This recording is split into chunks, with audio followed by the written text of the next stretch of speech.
ناراض مت ہوئیے گا، ہمارے بہت سارے نمازی بھائی کہتے ہیں کہ صاحب الحمدللہ 40 سال سے نماز پڑھ رہا ہوں، لیکن ان سے نماز سن کر دیکھ لیں، نہ الحمد صحیح پڑھتے ہیں نہ اس کے ساتھ سورت صحیح پڑھتے ہیں، نمازوں کا ٹھکانہ ہی نہیں ہے۔ وجہ اس کی کیا ہے؟ ہم نے دیکھ دیکھ کے نماز سیکھی ہے، کسی عالم سے کتاب پڑھ کر نہیں سیکھی ہوتی۔ ہم مسجد میں آتے ہیں ایک یوں تکبیر لگا، کہتے ہیں یہ بھی کوئی طریقہ ہوگا، ایک آئی، یہ بھی کوئی طریقہ ہوگا، ایک آئی، یہ بھی ایک طریقہ۔ ہمارے بچے پریشان ہوتے ہیں کہ کیا، بعض بزرگ وضو کر رہے ہوتے ہیں، ہاتھ دھویا پھر یہ وہ بچہ کہتا ہے یہ بھی کچھ ہے، ہاتھ دھونے کے بعد کرنا ہوگا۔ اب اسے پتہ نہیں یہ سنت ہے یا خلاف سنت۔ ہمارے نوجوان بعض اوقات نماز پڑھ رہے ہوتے ہیں، پف نکلی ہوئی ٹوپی غائب۔ اب ٹوپی سے نماز پڑھنا مستحب ہے، اس کا انکار نہیں ہے، اور ہم ادب بھی اس کو کہتے ہیں، لیکن بغیر ٹوپی کے نماز پڑھنا نہ گناہ ہے نہ کوئی مکروہ تحریمی، زیادہ سے زیادہ آپ کہہ سکتے ہیں مکروہ تنزیہی، جو گناہ نہیں ہے نظر شرع میں لیکن اچھا بھی نہیں ہے یوں۔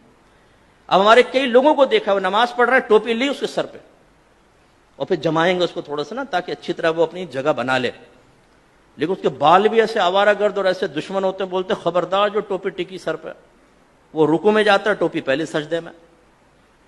یہاں تک میں نے دیکھا ہے نوجوان سجدے میں گیا تو اس کو سجدے میں اس کے وہ جیسے نٹ کس رہے ہیں اس کے سر کے اوپر۔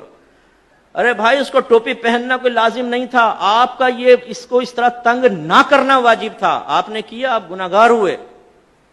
سرکار نے تو نمازی کے آگے سے ایک قدم بڑھنا منع فرمایا، آپ پوری تباہ زمائی کر رہے ہیں اس کے سر کے اوپر ٹوپی لگانے کے سلسلے میں۔ ایسی بیٹا آنکھیں بند کر کے نماز نہیں پڑھتے ہیں، آنکھیں کھول کر پڑھتے ہیں۔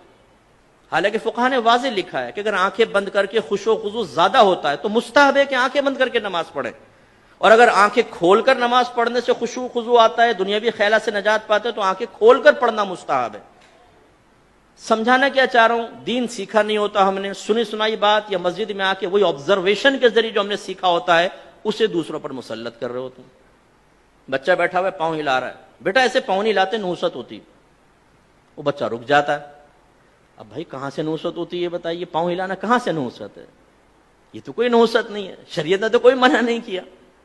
لیکن وہی بچہ اگر فجر کی نماز چھوڑ رہا ہو تو اس کو اتنی سختی سے نہیں سمجھائیں گے نا، بچہ تھکا آ رہا ہے، رات میں سو گیا، کوئی بات، پوری رات محفل نعت میں شرکت کر کے سنی ٹناٹن قطعی جنتی نعت خانوں کی زبان پر فجر کی نماز چھوڑ رہا ہوتا ہے نا، نہ جماعت سے نماز پڑھے گا نہ فرض پڑھے گا، 4 بجے تک محفل ہوئی ہے، اس کے بعد اسکوٹر گھمایا، آ کے بستر پر سو گئے، مؤذن کہہ رہا حی علی الصلاۃ حی علی الفلاح، اور وہ تصوراتی اور خوابی دنیا سے جواب دے رہا ہے کہ حضور نعت خوانی میں شرکت کر تو لیے، جنتی ہو تو چکا ہوں، بلا حساب و کتاب تو ہم جنت میں چلے جائیں گے۔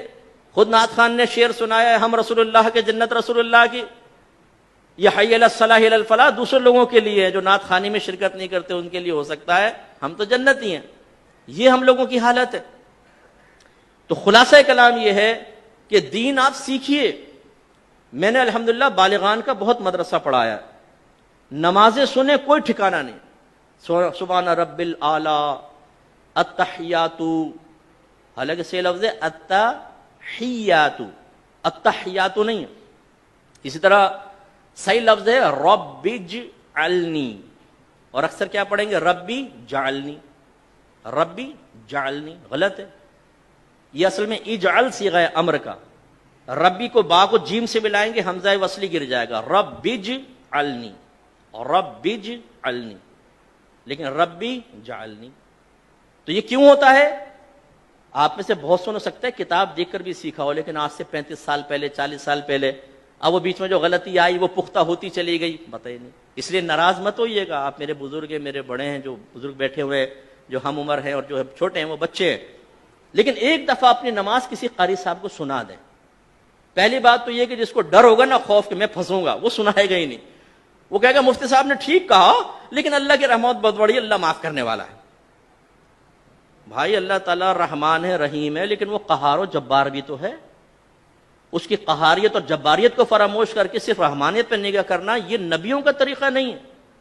وہ وصف نبوت حاصل کرنے کے باوجود، صحابہ کرام وصف صحابیت حاصل کرنے کے باوجود ڈرتے رہے اپنے رب سے، وہ رحمت کا یقین بھی رکھتے تھے اور اللہ کے عذاب سے بھی خوفزدہ رہتے تھے۔ یہ ایک مومن کی شان ہے، تو سیکھیے۔